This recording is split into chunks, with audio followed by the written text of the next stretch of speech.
꼬닥꼬닥 걸어서 제주 시작합니다. 안녕하세요, 한승훈입니다. 네, 안녕하세요, 최진실입니다. 네, 우리 꼬닥꼬닥 걸어서 제주에서 그동안 다뤄온 주제가 참 다양하잖아요. 네. 시대로 보면 뭐 탐나에서 현대까지 또 그 안에 벌어진 많은 사건들, 또 많은 인물들을 만나봤는데 진실 씨는 그 중에서 가장 어려웠던 거라고 하면 뭐가 있어요? 일단 우리가 현대에 살고 있기 때문에 가장 시간적으로 먼 뭐 탐나, 고려사가 저는 솔직히 걱정이 많았었거든요. 근데 요즘은 좀 생각이 달라졌어요. 그럼요. 오히려 현대사가 어려워요. 특히나 4.3. 맞아요. 사실 저도 그렇거든요. 진짜요? 그러니까 그 이유가 뭘까 좀 생각해 봤더니 지금이야 뭐 학교 현장에서 4.3을 배우고 또 4.3에 대해서 우리가 자유롭게 말을 할 수 있었지만 저희 때는 그렇지 못했잖아요. 맞아요. 그리고 특히나 왜 4.3이 일어났고 누구에게 책임이 있고 그런 것들이 있는데 부끄럽지만 저도 아직 잘 모르는데 오늘 그걸 알려주나 보죠? 그래서 오늘 4.3 전문가들을 모셨거든요. 4.3 길잡이 두 분 모시겠습니다. 안녕하십니까? 네, 반갑습니다. 네, 반갑습니다. 네, 어서 오십시오. 한 분씩 소개 좀 해주시죠. 네, 저도 승우님이나 그 진실님처럼 4.3을 처음 접할 때 굉장히 어렵고 복잡했거든요. 그리고 공부하는 데 시간이 걸렸고 지금도 4.3이 저에게 건네는 말이 너무 많아서 저는 급기야는 4.3이 나에게 건넨 말이라는 책을 썼습니다. 그 저자이기도 하고요. 지금은 서귀포 여중교감으로 근무하고 있습니다. 한상입니다. 네, 어서 오십시오. 4.3 단체하고 시민단체가 연합된 4.3 기념사업이라고 있습니다. 51개 단체가 참여하고 있는데 거기에 이제 집행위원장을 맡고 있는 강호진이라고 합니다. 네, 반갑습니다. 아니, 복시한 사건 때도 나오셨잖아요. 네, 맞습니다. 근데 오늘도 나오신 거를 보면 오늘의 주제가 뭔가 연장선인 것 같은데 맞나요? 네, 복시한 사건이 일어날 때 즈음에 또 제주에 부임한 어떤 군인이 있었습니다. 만약 이 군인이 그때 본인이 계획했던 어떤 계획이 잘 실행됐더라면 4.3의 광풍, 그러니까 무고한 사람들의 이제 학살을 피할 수 있는 그런 상황이 되었겠죠. 4.3 관련해서도 두 분 정도가 좀 의인이라고 할 수 있는데 첫 번째는 4.3 당시에 이제 군인의 명령을 거부해서 성산포 주민을 살려주셨던 문형수 사장님이 계시고 또 오늘 다룰 이분은 또 이에 못지않게 평화적으로 이 갈등을 풀어보려고 애쓰셨던 분 중에 한 분인 것 같습니다. 4.3 의인이라는 타이틀을 붙였는데 이런 타이틀을 아무에게나 주는 건 아니잖아요. 자, 그럼 오늘의 주제 어떤 인물일지 화면을 통해 만나보겠습니다.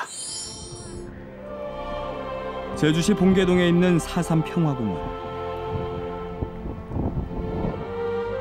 이곳은 4.3 당시 무고하게 희생된 희생자들의 넋을 위로하고 유가족들의 아픔을 달래기 위해 마련됐는데요. 4.3 당시 이렇게 많은 무고한 희생을 막으려 했던 의인들 가운데 가장 주목을 받는 이가 바로 김익렬입니다.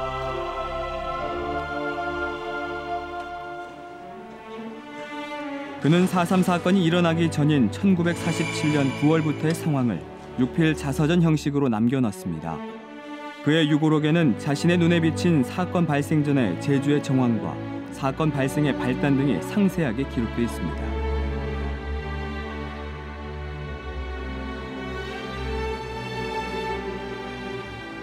그런 그의 유고록은 제주 4.3 사건을 규명하는 데 중요한 자료가 됐죠. 오, 김익렬 연대장님이라고 있어요. 네. 혹시 저분 제주 출신 군인이세요? 아니에요. 경남 하동 출신입니다. 그런데 47년 9월에 이제 제주에 부임하고 처음에 왔을 때는 이제 부연대장이었는데 이제 나중에는 연대장으로 이제 임명이 되게 됩니다. 6.25 전쟁 때는 이제 많은 공을 세워서 제대할 때는 3스타 별을 이제 갖게 됩니다. 준장에 이르게 되는 거죠. 그 성격을 좀 엿보시는 것들이 있었을까요? 어떤 분이었었나요? 제가 또 생가도 방문해서 친지분도 만난 적이 있는데 생각보다 호탕하신 분이에요. 호탕하지만 또 꼼꼼하셨던 분이라고 알려지고 있습니다. 지원에 이런 표현이 나와요. 정의감이 투철하고 무력이 없으며 직원을 피하지 않고 후배들로부터 존경을 받았다. 그런데 실제 유고록에도 이제 미군의 초토화 명령을 따르면 너의 뭐 안위는 보장해주고 재산과 지위를 주겠다는 그런 구절이 나와요. 그런데 이제 그 부분을 이제 거부를 한 거죠. 그런데 본인이 그렇게 한 이유는 본인이 선택이 사람들에게 미칠 영향을 이제 간파했기 때문이죠. 그럼 그 유고록은 세상에 어떻게 해서 나온 거예요? 그러니까 원래 유고록 전에 군인 신분이던 1948년에 부산에 있는 국제신문에 4번에 걸쳐 연재하셨습니다. 그리고 예편하신 이후에 아까 말씀하셨던 유고록을 직접 오랜 기간 동안 88년도까지 해서 쓰셨고 이게 좀 진실을 제대로 알리기 위해서 여러 유혹이 있었지만 참고 있다가 지역에 있는 기자분들이 설득하셔가지고 유고록이 세상에 알려지게 되면서 4.3의 진실을 또 알리는 새로운 중요한 작업이 되었습니다. 네, 맞죠. 그 김인열 연대장님이 이제 그 1988년에 이제 작고를 하셨는데 돌아가시기 전에 내가 죽은 다음에 이 원고를 역사 앞에 밝히라라고 이제 유언을 한 바가 있습니다. 뭐 어떤 일기 형식으로 쓴 거예요? 뭐 길게 이렇게 그러니까 원고지에 직접 유필로 쓰신 거고 분량도 거의 300페이지, 300페이지가 넘어가는 엄청난 분량이었던 것 같습니다. 아니 유고록이 이렇게 딱 공개된 이후에 굉장히 반향이 또 컸을 것 같거든요. 맞죠. 그 4.3의 배경과 당시 상황이 정확히 이제 그 당시 김인열 연대장이 짚어줬고 그 유고록에서 상세하게 그렇기 때문에 문화예술계에서도 이제 많은 이제 이 당시의 상황을 이야기하는 그런 작품들도 주옥 같은 작품들도 이제 많이 쏟아져 나왔습니다. 어떤 게 있었나요? 뭐 작품들이라고 하면 1992년에 혹시 드라마 여명의 눈동자 뭐 그런 작품도 있었고 한리마 장편 소설 한라산의 노을 그리고 김시태 선생님의 장편 소설 연북정 그리고 오성찬 소설의 죽은 장군의 증언 여기에서 이제 회고록이 인용되기에 이릅니다. 인용됐다는 말은 어떤 4.3 무장 봉기가 일어났던 그 당시 제주 상황이 잘 이제 해명된다라는 그런 이야기도 부합되겠죠. 근데 4.3을 유고록으로 남긴 이 사례는 이 김인열 연대장이 최초예요? 그러니까 4.3 관련해서 다양한 증언이나 기록들은 있는데 4.3 당시에 어쨌든 이제 군경이 책임자이셨기 때문에 책임자 관점에서 객관적 사실 적시해서 오히려 4.3에 대한 또 중요한 의미가 있을 게 아닐까 생각이 듭니다. 그러니까 한상희 선생님도 말씀 계셨지만 이제 본 거를 한 게 아니라 본인이 직접 했던 일들을 정리하신 거거든요.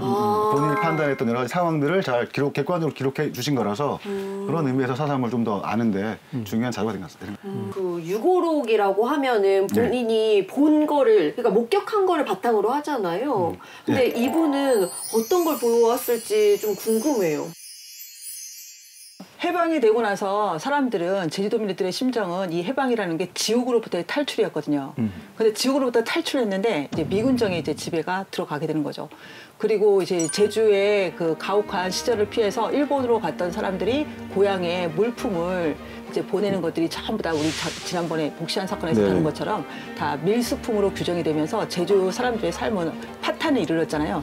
그리고 이것을 복시한 사건에서 이제 몰입애들 활동과 연계됐던 사람들이 이제 경찰 간부들이었고 그리고 그때 경찰청의 그 최고 수뇌부가 이제 사퇴하는 결과에 이르렀고 그게 이제 중앙에서 조사를 받을 때 중앙에서는 제주경찰을 불신하는 어떤 결과가 나왔고 그 불신에 따라서 응원경찰들이 파견이 되면서 3.1절 발포 사건이 또 일어난 거잖아요.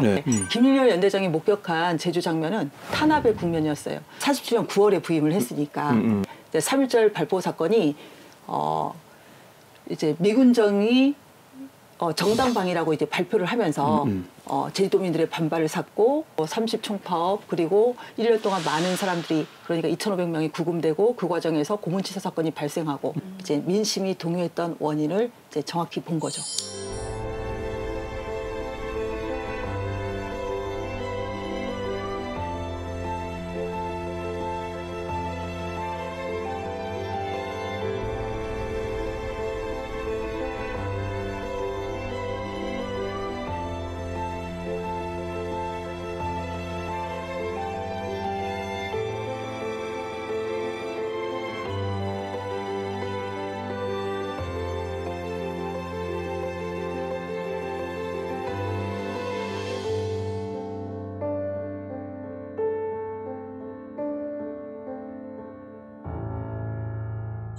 미군정은 그때 당시 제주를 어떻게 보면 좌익의 본거지로 봤잖아요. 네, 좌익의 본거지고 그 당시에 이제 경무부장이었던 조병호 경무부장은 제주는 공산주의자들이 있는 그리고 소탕해야 될 섬으로 규정을 합니다.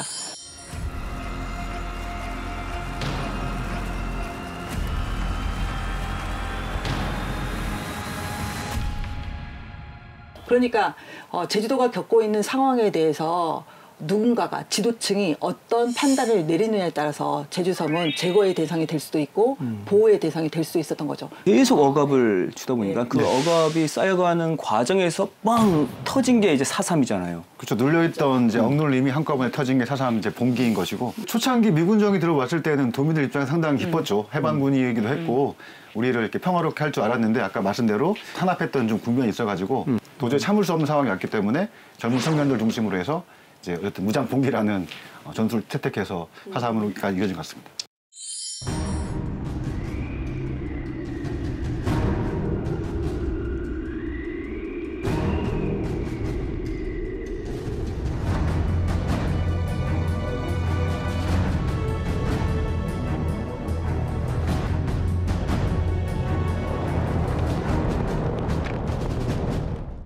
사삼 무장봉기 발발 그 시점부터 그 이후에 예. 과정은 또 어떻게 유골옥에 남겨져 있었을까요? 미군정이라든가 또 경찰의 어떤 포갑적인 행태, 아울러서 서부청년단 같은 것들을 이제 정리하면서 사실 원인을 제주도민으로부터 찾은 게 아니라 제주도민을 괴롭혔던 측으로 찾다 보니 당연히 장군 입장에서는 강경한 정책이 아니라 평화적이고 합리적인 정책으로 좀 풀어보려고 했던 것들이 아마 장군의 태도가 아니었나 보고 있습니다. 그럼 그때 미군정이 이 사태를 바라봤던 관점과 예. 김익렬 연대장이 이 사태를 바라봤던 관점이 달랐다라는 전혀 거잖아요. 다르죠. 예. 그러니까 예. 그럼 4.3 발생 원인을 김익렬 연대장은 어디에 있다고 봤을까요? 화면으로 만나보겠습니다.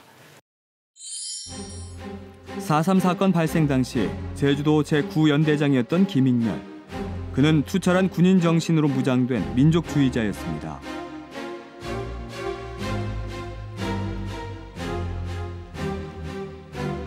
그런 그가 본 제주 4.3 사건의 발생 원인은 무엇이었을까요?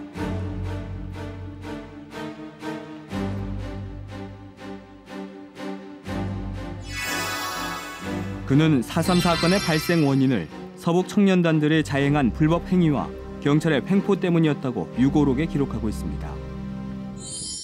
4.3 얘기만 나오면 항상 등장하는 게 이 서청인데 이분들 도대체 어떤 분들이에요? 서북청년단. 서북청년회.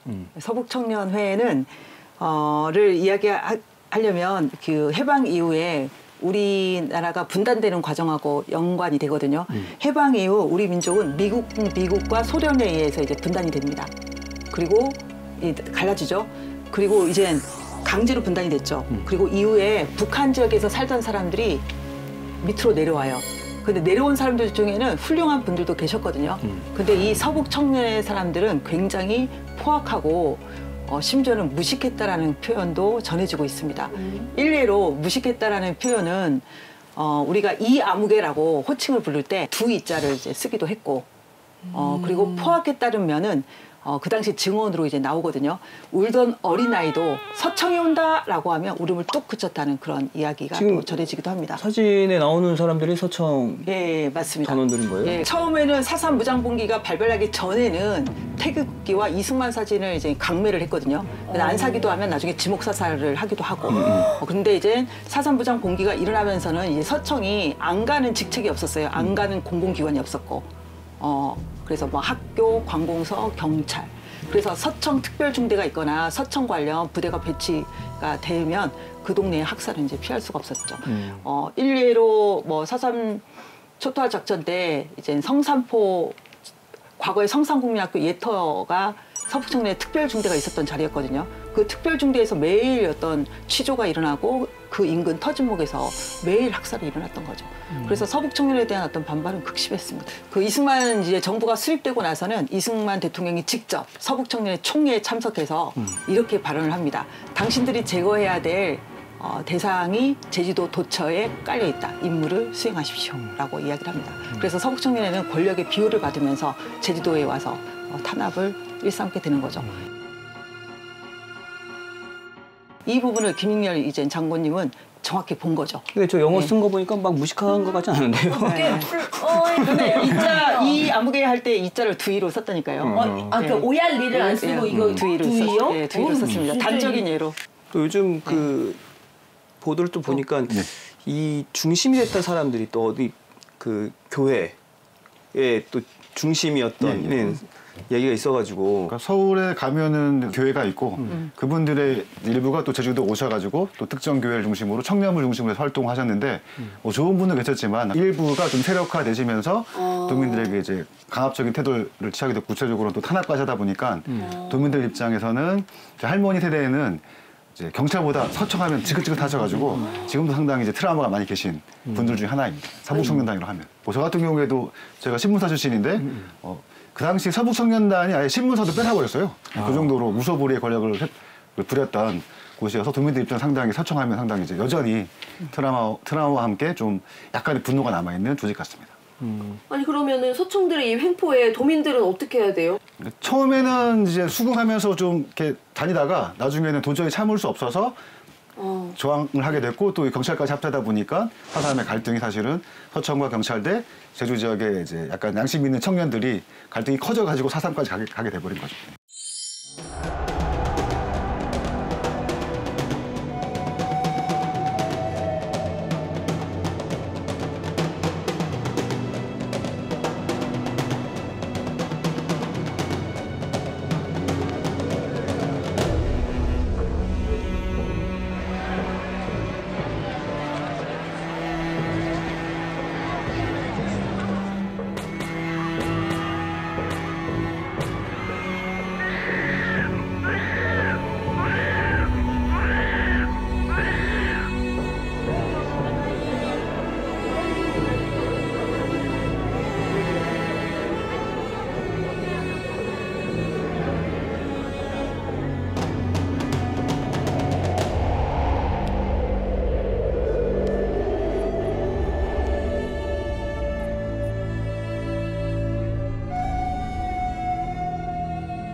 서청 횡포에 의해서 이제 죄 없는 도민들이 산으로 그렇죠. 피신을 가야 되는 상황이 돼버리니까. 그러니까요. 집도 다 놔두고. 아니 죄가 얼마나 없어도 죄인이 되는 시대. 네, 그래서 억울함을 참지 못하고 결국은 사삼의 저항으로 가버린 거죠. 예. 그러니까 입산한 또 도민들에게는 어떤 일이 기다리고 있었을까요?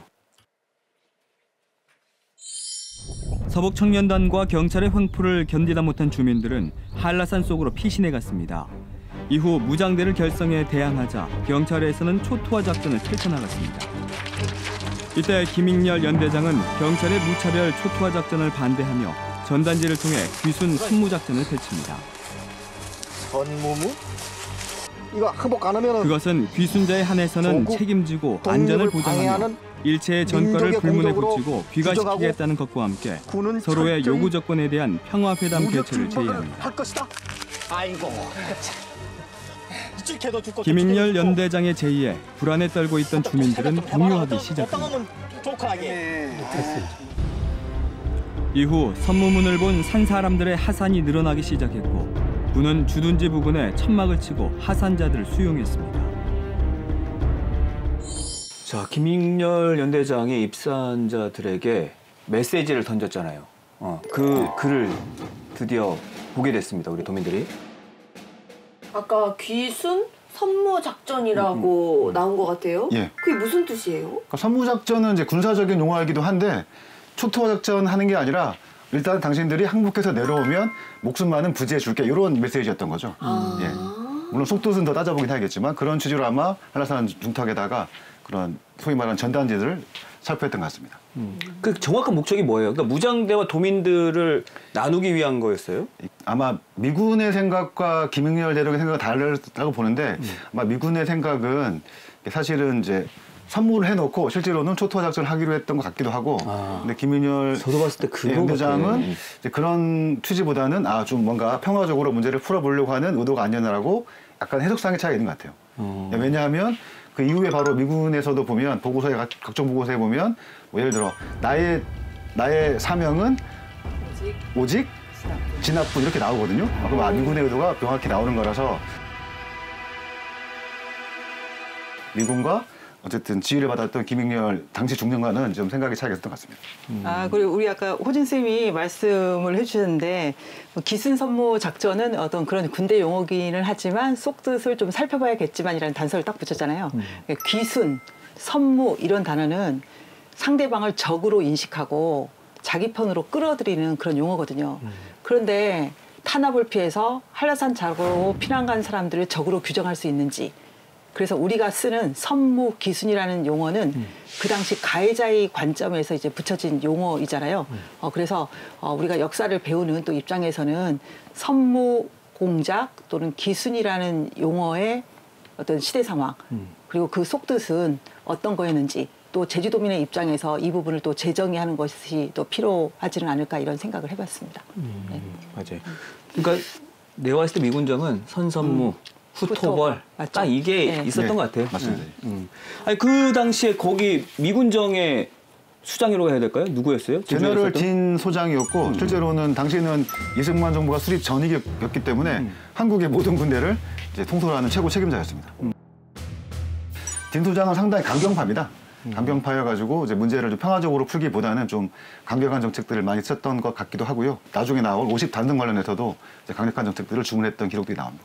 그런데 선무작전 이후에는 또 어떻게 진행이 됐어요? 일단 아까 보니까 도민들이 조금 산에서 내려오기 시작하더라고요. 네, 어쨌든 기대감을 갖고 이제 내려오는 모습을 보이기도 했고 잠시 소강 상태에 이르는 것 같기는 했어요.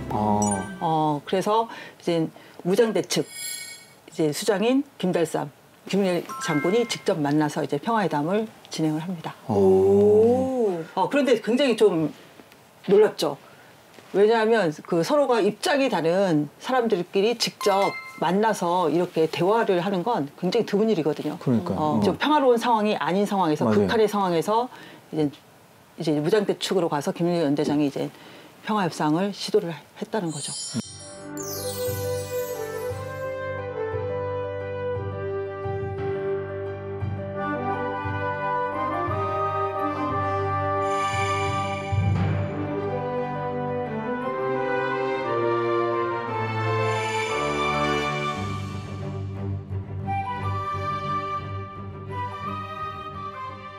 갑자기 얼굴이 궁금한데 그 무장대 수장이라고 한 김달삼 사진 혹시 없을까요? 근데 얼굴이 왜 궁금한지 모르겠는데. 아니 김인열 사진 봤잖아요. 외모 평가할 연대장님 거예요? 사진을. 와 훈남이네.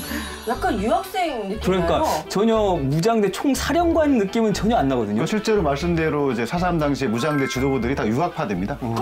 이제 일본에 가셔서 중앙대에서 공부하셨던 분이기도 하고 제주도 오셔가지고는 이제 대정에 있는 학교에서 선생님 활동하셨거든요. 그러니까 교사하시다가 이제 어떻게 보면 이제 무장대의 총사령관에 대한 좀 특이한 케이스 같습니다. 김달삼도 이제 본명은 이승진. 본명이 너무 예뻐. 이제 대전중학교 선생님이었고 이쯤에서 좀 생각이 나는 분이 이제 이덕구 이제 사령관이었거든요.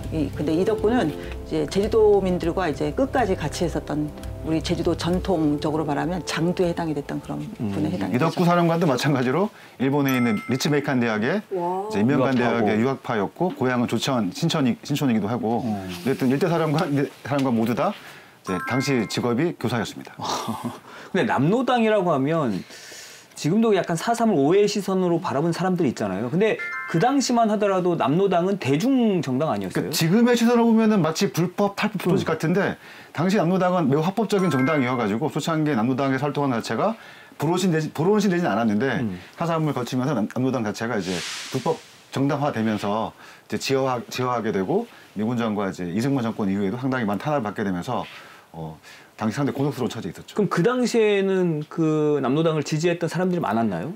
당시로는 엄청나게 많았습니다. 아, 그래요? 지금 시각에서는 이해 안 되겠지만 당시로는 남로당이 내세웠던 여러 가지 구호나 정책들이 도민들 입장 상당히 이제 호감이 가는 게 많아가지고 되게 많은 지지를 하게 됐고 미군정청 공보국에서 제주도민은 아니고 이제 서울 시민, 종로에 계신 서울 시민 대상으로 수사를 했는데 지금으로서 이해 안 되겠지만 제1의 사상이 사회주의였어요. 그 당시 상황이 이제 해방된 직후여가지고 해방된 직후에 새로운 나라를 만들려고 하니 소위 말하는 친일파보다는 새로운 세상을 꿈꿨던 이런 정당 쪽에다가 좀 더 마음이 가지 않았을까라는 또 생각을 하게 됩니다. 네, 우리 한상희 선생님 말씀해 주신 것처럼 현대사에서는 보기 드문 정말 갈등 당사자들의 만남이 성사가 됐습니다. 어떤 모습이었을까요?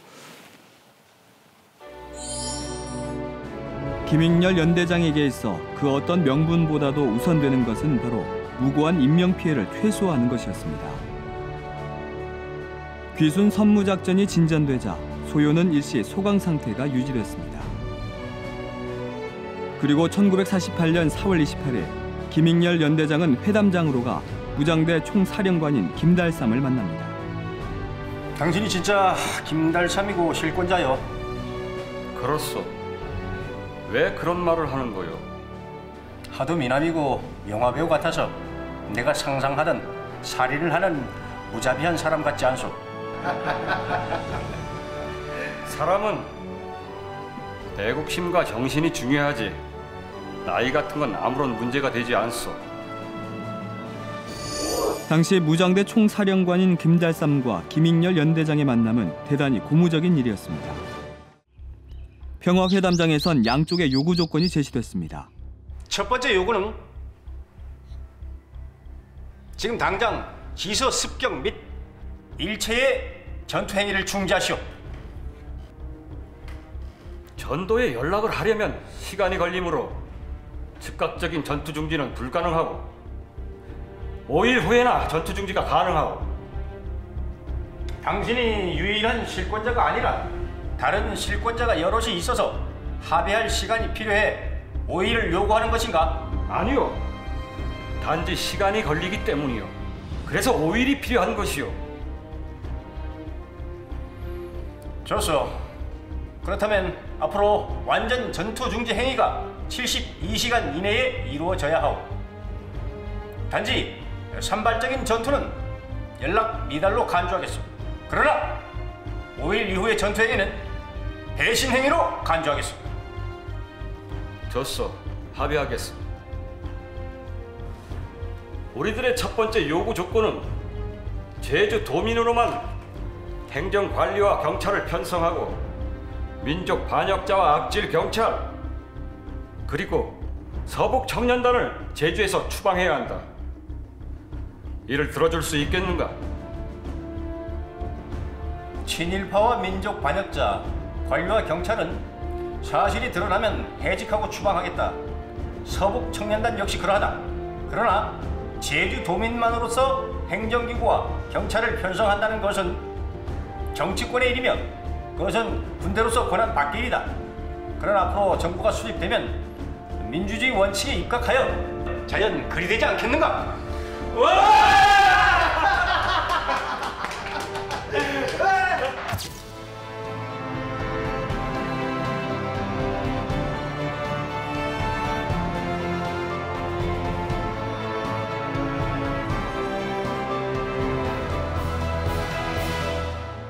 이 되고 전투가 계속 안 되고 또 살인, 방화 등 모든 상황이 종식이 될 때는 우리가 여러분들의 그 24일이라든지 내려와가지고 하산해가지고 하는 편리라든지 그런 최대한 보장을 하겠다. 와, 아니 회담이 성사가 됐어요. 아 그러면은 이제 뭐 귀순도 이루어지고 뭐 어지러웠던 시국이 좀 안정됐을 것 같은데 어땠어요? 약속을 했기 때문에 그대로 이행될 것이라고 모두가 예상을 했겠죠. 근데 나흘 만에 평화회담이 성사되고 나서 나흘 만에 어떤 마을이 불타요. 오라리 연미 마을이 이제 불에 타는데 양쪽 주장이 다른 거예요. 무장대가 했다. 이제 극우익 청년이 했다라는 주장이 엇갈린 거예요.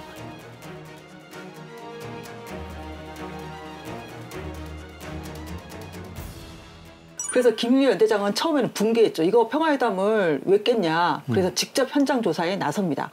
근데 극우익 청년들에 의해서 이 소행이 저지러진 것을 알게 되고 그리고 그 당시 또 미군이 그 현장을 헬기 촬영하는 그런 모습도 이제 나중에 포착되게 됩니다. 그러니까 이거는 미군이 어떤 조작 사건이었던 거죠. 마치 무장대가 방화를 저지른 것처럼 조작했던 사건인 거죠. 이쯤에서 김익렬 연대장은 엄청 이제 화가 났겠죠. 휴전 기간에 그 약속이 휴전 기간에 발생한 사건인데 그 기간에 이렇게 됐고 그리고 이제 미군정이 이 평화회담이 순조롭게 이행시키지 않겠다라는 그런 의도가 딱 보여진 사건이었기 때문에 굉장히 분개했죠.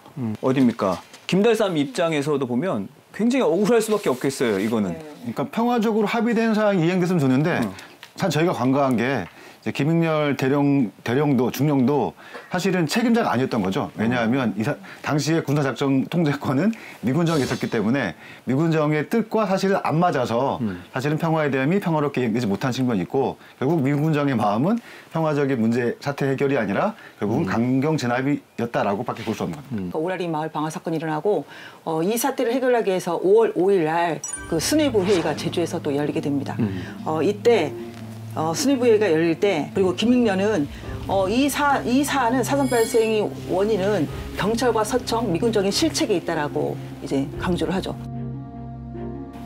조병옥 그 경무부장은 김익렬을 공산주의자로 낙인을 찍거든요. 그러면서 이제 육탄전이 벌어지고 결국 김익렬 연대장은 이제 전격 해임되게 이릅니다. 전격 해임된 이후에 온 연대장은 미군의 입장을 이제 순조롭게 따르는 그런 연대장이었습니다. 박진경 연대장. 당연히 강경 노선을 따르는 미군정의 정책에 순응하는 그런 연대장이 왔겠죠. 근데 조병옥 그 경무부장이 왜 김익렬을 공산주의자라고 이렇게 낙인을 김익렬의 아버님을 공산주의자로 몰았던 걸로 기억이 되고요. 결국 조병옥 경무부장 입장에서는 이 4.3과 관련해서는 이렇게 평화적으로 문제 푸는 걸 싫어했던 것 같아요.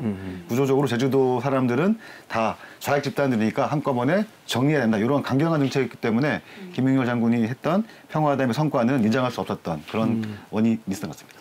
아까 그 선무작전이라든지 평화회담이 미군정의 동의하에 이루어진 거잖아요. 미군정의 지시 없이는 아무것도 할 수 없는 근데 왜 갑자기 입장을 바꿔버린 거예요? 그러니까 저는 미군정이 입장을 바꿨다기보다는 1947년 3월 1일 3.1절 집회 이후에는 계속 마음속에는 강경한 정책이 있었고 저 근본적인 원인은 이제 5월 10일 소위 말하는 남한만의 단독 총선거 때문에 미군정의 입장은 바뀐 게 없다고 저는 보고 있습니다. 아니 50 그 단독 선거를 왜 미군정은 성공시켜야 되는 거예요? 이거는 이제 제주도만의 문제는 아니고 전 세계의 질서 속에서 당시에는 냉전식이었지 않습니까? 그래서 미국 입장에서는 최대한 동북아시아 지역에 교두보를 마련해야 되는 게 있고 당시 소련 입장에서도 마찬가지로 38선 이북 지역에 자신들의 세력을 구축해야 되는데 만약 총선거가 열리면 당시 사회적 분위기는 사실은 이승만 대통령보다는 다른 대통령을 원할 수 있었지 않습니까? 그러다 보니까 38선 이남만이라도 미국을 지지하는 어떻게 보면 국가를 만들어야 되는 미군의 속마음이 있다 보니 50선거가 미군으로서 매우 중차대한 관건적인 선거였던 것 같습니다.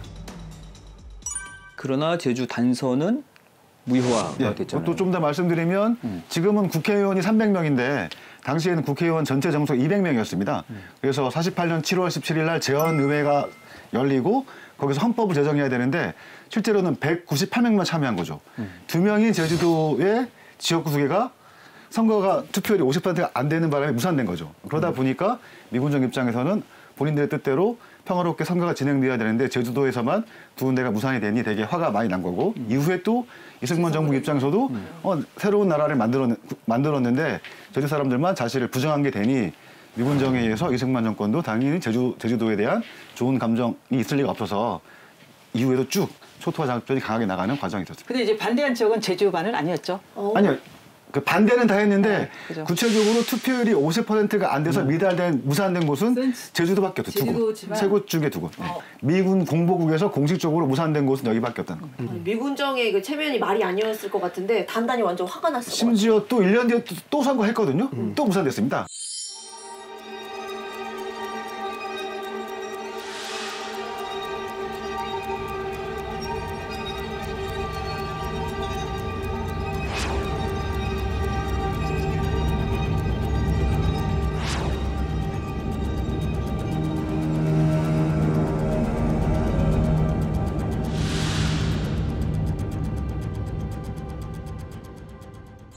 그래서 이제 미군정이 온건파였던 김익렬을 해임하고 강경파인 박진경을 안치게 되는 거네요. 예.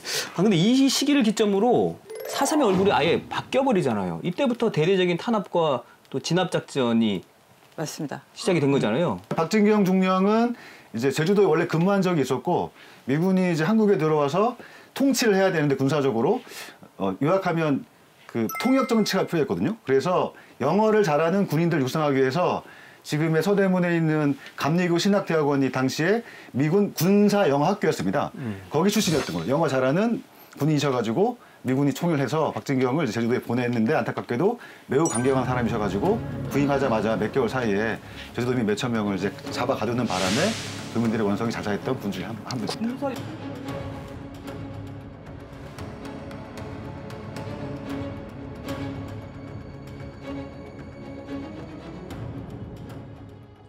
이때 미국한테는 아주 곤란한 일이 생겨요. 이 제주섬을 정리를 해야 되는데 동유럽 쪽에 공산주의 국가가 계속 속속 생기고 있는 거예요. 그래서 이제 그쪽에도 동유럽도 신경 써야 되는 입장이죠. 공산주의가 확산되는 것을 막기 위해서. 그래서 병력이나 어떤 신경을 그쪽으로 동유럽 쪽으로 전환을 시켜야 돼요. 근데 제주섬도 지정학적인 위치로 이제 남북이 분단되는 과정에서 여기서 좀 정리를 해야 돼요. 근데 마냥 여기에 지체할 수 없단 말이에요. 그래서 초토화 작전이 기간이 설정이 되기에 이릅니다. 그런데 초토화 작전은 그냥 불지르는 것이 아니라 굉장히 체계적인 시스템에 의해서 제주섬을 절멸하고자 했어요. 그래서 순서가 48년 10월 17일 해안선 5km는 적성지역, 즉 빨갱이 구역으로 설정을 한다라는 포고령을 발표합니다. 해안 포고령을 발표합니다. 48년 10월 17일. 네.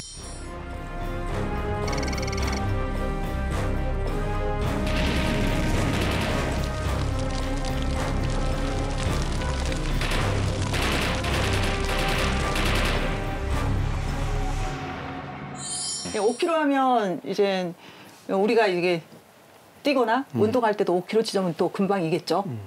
대부분의 이제 마을이 다 해당이 된다고 여겨지죠. 그리고 실제 5km 이하도 초토화 작전의 대상이 됐던 거죠. 그런데 김윤열 연대장님이 여기서 전격 해임됐잖아요. 그리고 나중에 이제 다시 군으로 복귀돼서 여수 14연대에 근무한 적이 있어요. 그때 이 제주의 상황을 알려줘요. 그래서 14연대가 제대로 된 판단을 할 수 있었죠. 우리가 가면 제주섬을 불지른다. 우리는 동족 상잔의 비극에 동참하지 않는다. 배후에는 미군의 작전 통제권을 반대한다. 대부분의 희생자들이 이 시기에 희생이 된 거잖아요. 네. 4.3의 전 과정이 7년 7개월이라면 그 기간 동안 3만 명의 희생이 있었잖아요. 대부분이 이 초토화 작전 때 희생이 됩니다.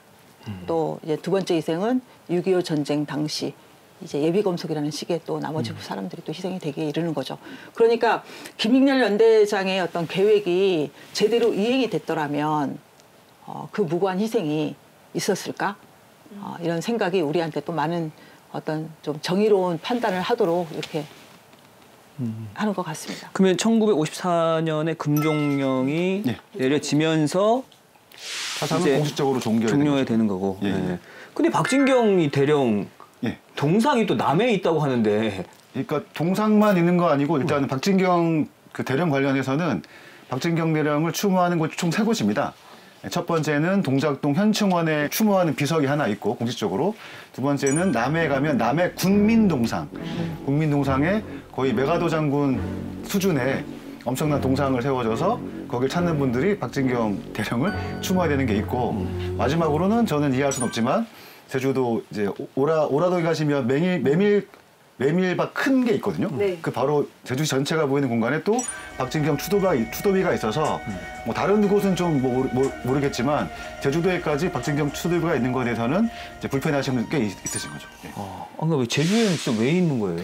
그거는 당시가 이제 한국 전쟁이 지나고 이승만 대통령이 쭉 이어가면서 이제 명의로는 이제 박진경 대령을 추도하는 30만 도민의 명의로 되어 있긴 한데 아마 관련된 당시에 군경 관련된 이제 가족분들이 이제 세워지지 않을까라고 추정을 하고 있는데, 비문의 내용을 보면 이제 박진경 대령의 잘못을 지적하는 게 아니라 상당히 칭송하는 내용이 되어 있어가지고 현장 가보시면 상당히 불편한 좀 느낌이 있습니다.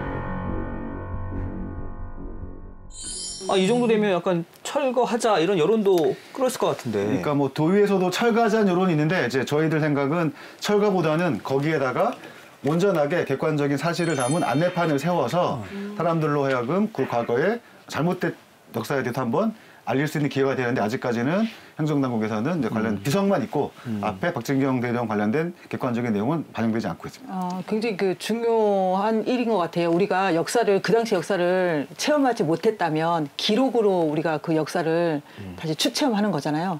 그런데 이제 기록이 제대로 되지 않으면 또 이제 과거에 잘못된 역사를 또 재현하고 또 학습해버리는 그런 효과가 생길까봐 좀 우려되는데 이 부분은 우리 도민들이나 어떤 정책적으로 좀 많은 고민이 필요하다고 얘기해 줍니다. 또 아까 선생님이 앞에서 말씀하신 그 만약에라는 뜻을 비로소 저는 조금 알 것 같은데요. 그 비극적인 4.3의 역사가 이렇게 이루어지지 않을 수 있었는데 어떻게 물거품이 된 게 저는 너무 안타깝다는 생각이 들어요. 그래요. 기회는 분명히 있었는데. 맞습니다. 네. 하지만 어쨌든 김익렬 연대장의 등장은 짧지만 아주 강렬했던 것 같습니다. 그렇죠. 그 김익렬 연대장과 그의 유고록이 제대로 조명은 됐나요? 그래서 다행히 이제 언론에도 조명이 되어 있고 현재는 공식적으로는 4.3 평화기념관에 별도의 좀 관이 마련되어 있고 또 당시 쓰셨던 유필 원고랑 만년필 같은 게 보관이 되어 있는데 현재 전시되어 있는 것은 약간 사본 같더라고요. 원본은 아마 수장고에 있는 것 같긴 한데 여튼 1년에 40명 정도 찾아뵙니까 평화공원을. 그래도 이분의 좀 좋은 기억들을, 평화의 기억들을 이제 전 국민이 볼 수 있는 중요한 계기가 된 것 같습니다.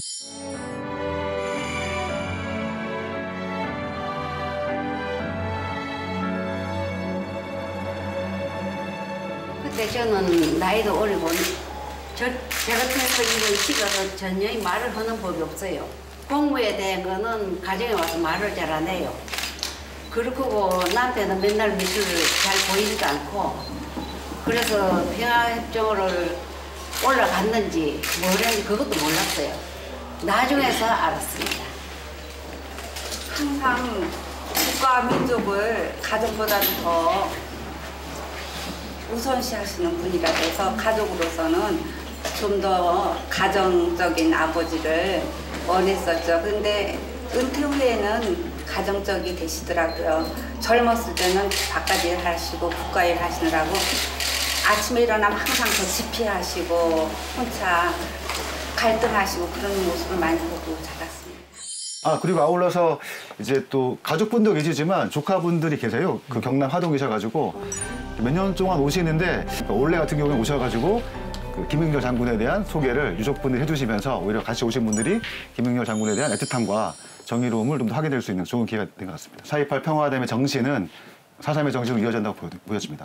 사실은 한 번에 만난 건 아닙니다. 여러 차례 접촉이 있었고 사실 영화처럼 만나긴 한 거거든요. 근데 제가 안타까운 거는 사실 이제 미군정의 책임은 있지만 현장 지휘관들이 판단한 핵심적인 내용은 이렇게 하면 끝나겠다 하지 않습니까? 이 끝난 것을 사실은 인정해 줘버렸으면 이후에 안타까운 일이 없을 터인데 저는 이제 미군장이 좀 판단이 아쉬운 게 있는 거죠. 서로 적대적인 관계 속에서도 어쨌든 만나서 합의하면서 문제를 풀어보려고 노력, 그런 노력은 실패했지만 이어질 필요가 있지 않나 보고 있습니다. 지금쯤이면 이제 언론을 지금 도배하고 있을 것이라고 예상이 되는데 우리 4.3 기록물이 유네스코 등재가 됐다라는 그런 소식이 이제 나왔잖아요. 한국 현대사 최대 비극 가운데 하나인 제주 4.3의 실상과 진상규명 과정을 담은 기록물이 유네스코 세계기록유산에 올랐습니다. 한국 현대사 대표적인 비극 가운데 하나인 4.3의 실상과 진실을 담은 기록물이 유네스코 세계기록유산에 올랐습니다. 유네스코는 화해와 상생의 가치를 토대로 지역사회가 진상규명에 나선 점을 높게 평가했습니다. 그걸 보면서 저한테 떠오른 단어가 딱 2개 있었거든요. 사필규정이구나. 그리고 우공이산이구나. 40주년 때부터 진상규명이 시작이 됐다면 지금 40년이 지나고 나서 이런 성과가 있었던 거거든요. 어쨌거나 이제 바르게 간다라는 거 더디지만 그리고 어리석은 사람이 산을 옮기다라는 그런 표현이 우공이산인데 그 고통스럽고 그 긴 세월을 이제 4.3을 겪어냈던 사람들이 진상규명 운동을 하고 다시 회복의 의지를 다지면서 또 다시 가족을 일구고 제주섬을 일구고 이웃을 일구고 하면서 여기까지 오다 보니 그 광풍의 와중에서도 공동체 지향의 어떤 모습들이 많이 보였거든요. 그래서 이런 것들이 어쨌든 유네스코 세계기록유산의 어떤 평화, 인권, 정의, 통일의 어떤 상징이 되지 않았나 이런 생각을 하게 됐습니다. 그러니까 국가의 폭력이 이렇게 화해와 상생의 메시지로 통합되고 이런 경우가 세계사에서 봐도 없지 않아요, 거의? 생각보다는 없고 뭐 과거에 이제 남아공에 이제 백인들이 흑인들 괴롭혔던 것들을 이제 극복해가는 과정에서는 그런 기록이 있긴 하지만 4.3처럼 구체적으로 이렇게 이번처럼 이제 서로가 인정하고 물론 해결과제 남아 있지만 상대적으로 평화롭게 가는 과거사의 전례는 없는 것 같습니다. 네. 그리고 그 기록 유산이 14,000여 종에 해당이 되거든요, 이번에. 이제 14,000여 건이잖아요. 14,000여 건인데 굉장히 좀 세밀한 것들도 좀 많아요.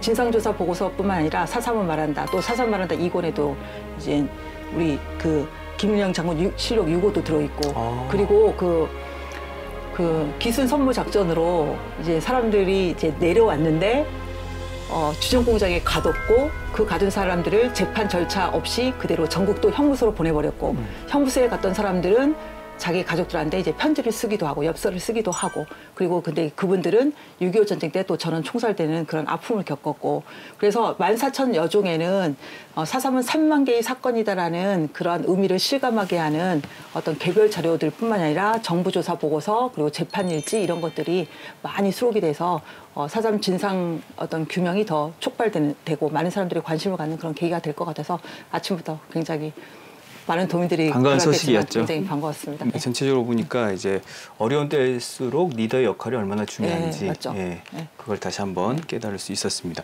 그리고 6.5록이 좀 더 조명이 됐으면 좋겠고요. 6.5록이 정말 사료로서 갖는 가치가 높잖아요. 그러니까 이와 같은 기록들이 앞으로도 좀 많이 발굴이 됐으면 좋겠어요. 아니 또 모르죠. 또 김익렬의 이 6.5록처럼 어디 경찰이 어느 뭐 군인의 일기장이 뭐 잠들어 있다가 차량 하고 나타날지도 모르잖아요. 맞아요. 부디 제발 그랬으면 좋겠는데. 자, 이런 자료들이 많이 나와서 4.3 진상규명에 더 큰 도움이 되길 바라고요. 오늘 4.3 길잡이가 돼주신 두 분 진심으로 감사드리겠고요. 저희는 다음 주에 또 다른 제주의 역사 이야기 가지고 찾아뵙도록 하겠습니다.